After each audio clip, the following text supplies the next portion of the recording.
for Nagelsmann and Leipzig in Leipzig as they hang on to beat Manchester United by 3-2. As we have it at the moment, Manchester United are out of the competition, but the other match in the group between Paris Saint-Germain and Istanbul Başakşehir has not been completed. It was suspended after 22 minutes.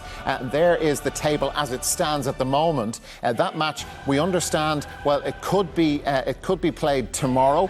There is a scenario, we understand, that if one of the teams involved this evening is thrown out of the competition, if one of them is thrown out of the competition, that would mean that their results in the entire group would be declared null and void. But that really, at this point, is just speculation. But there is a massive amount of confusion about what happened. It's 11 o'clock in Paris, and still the teams have not re-emerged to complete the game. It was suspended after 22 minutes. There was an incident on the touchline, and George was reporting that with you earlier on, but there are a whole host of scenarios that are involved with that game. What we do know, and what we have at the moment with the other match uncompleted, is that, Kevin, Manchester United are out of the competition. They came very close to getting this draw, but left themselves too much to do with 10 minutes left and 3 goals to get. Yeah, another case of them having a very good second half after, completely sluggish, hopeless, slow to start, gave away, silly possession. Easy goals, you would say, and as good as they were in the second half, there was no clear-cut chances that they created. A lot of shots from outside the box. They made plenty of substitutions, as Stephen Kelly commentating was saying, some strange substitutions. 2 left-backs taken off to bring on a left-back. Listen, to be bitterly disappointed. It's not just tonight. It's, speaking of Istanbul, it's going back to that. Losing that game made this one so important. Yeah, well, and I suppose, look, speaking of chances that they had and the mountain they left themselves to climb, Damien, they came unbelievably close. This is this last opportunity, the Pogba cross, right at the end in the 93rd minute. Yeah, beautiful skill from Paul Pogba. But listen, Derry, you earn your luck in this game, and over the course of 90 minutes, Leipzig deserved to go through. They deserved to win the game, and Man United didn't, because for 75 minutes they were way off the pace, and they only really came alive, not after the first goal, but after the second goal was scored. OK, and we'll look at that in a minute, but there's a whole run of chances that we have here that they created in the second half, and I know you weren't massively convinced by a few of these, although Fernandes did hit the post. This is a very good chance. McTominay comes across the front, mistimes it, and then Harry Maguire at the back stick doesn't expect it to come, but if he reads it, he has an easy tap in. Listen, they huffed and they puffed. They created, I suppose, decent enough chances without them being clear-cut. Rashford here has a couple of pops at this one. Again, long range, pulls on it. Leipzig could be delighted to see them shooting from there. But it was all an improvement on the first half, because that's how bad it was.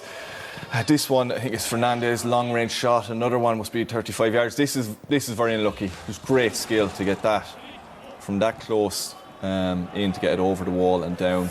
Another half a yard, and that's in. Pogba was on at this stage. He didn't bring too much to the proceedings, but it made it interesting. McTominay, another long-range shot. I think this could be the last one. Greenwood, he showed some liveliness at times. Again, it's a difficult angle. You probably don't expect him to score from there. And finally, another Rashford shot. There's nothing there where you'd say someone missed an obvious chance. It was just a case of been better than the first half, which they had to be. They still put up a decent fight, got back to 3-2, and as we saw, had that, I suppose, glorious opportunity in the last kick of the game to nearly get it back to 3-all. The third goal that they conceded, the Kluivert goal, weird to see him playing out. His dad's such a legend, and this guy has a huge reputation already.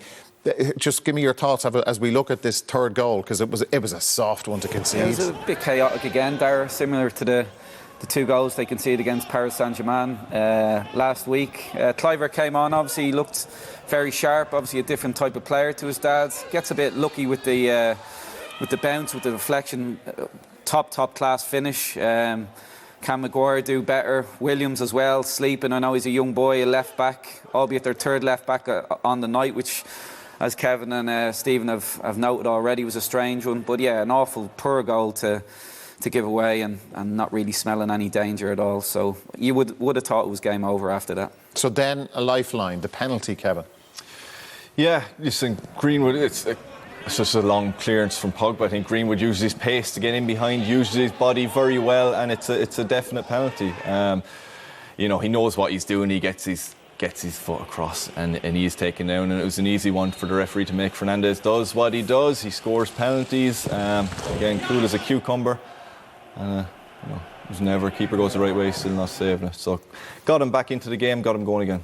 Okay, and then, 2.5 minutes later, Paul Pogba. Yeah, it's something that I think lacks in his game. What is he, 6'4"? He's built like a Man Mount, and he's so strong. He's so good in the air. He should score so many more goals off set pieces for me. He does really well here. Harry Maguire, who you would say is their main man off set pieces here, Paul Pogba outjumps him by a yard. So can he do more off set pieces? Yes, he can. But listen, we spoke about that at the top of the show. Give them a lifeline. It gave them a bit of belief, and for 10 minutes they had a proper rattle after that. But for 8 minutes before, they didn't. Yeah. Where does this leave Solskjaer now, Kevin? It's a difficult one. You know, the one thing I'd say about watching them, they're a lot more exciting to look at. You know, you watch them under Mourinho, they win the Europa League or whatever, but it was terrible to watch under Van Gaal, terrible to watch. The one thing under Solskjaer, it's exciting again. It was exciting second half tonight. Exciting week in, week out, too exciting at times. You know, they're constantly having to come from behind. You question some of his substitutions, some of the selections tonight. Shaw playing tonight, I knew the minute I see him on the team sheet, it wasn't going to be our night. I still think he has to be given more time. I think they've improved. He got them, you know, his goal last year was to get him into Champions League. He did it on the last day of the season and just about. You know, you have to give him the rest of this season now to see if he can do that again, see where they finish in the Premier League. They're a couple of points off the top of the table without playing that well. Give the man time, hopefully sort out a few of the issues behind the scenes. They've Man City at the weekend, which is another huge test for him, and it's this big period of massive games for him and that team. Are they any closer to, or is there a route for them, do you see, to them winning trophies again? I don't think so. I think they're way off. You look at the team tonight, and even in the bench when you're looking for something to come on and change the game. No, I don't think so. Solskjaer, lovely guy, but I've never thought he's a Man United manager. I thought he was the perfect fit, maybe as an interim manager after leaving the toxic dressing room, Mourinho. But I think he lacks a bit of an edge, a fear factor. You should be scared of your manager. I don't think you get that with him. Even his post-match interviews at times, or after they lose, he's smiling, he's joking. You've just lost the game as Man United manager, and he's still happy-go-lucky.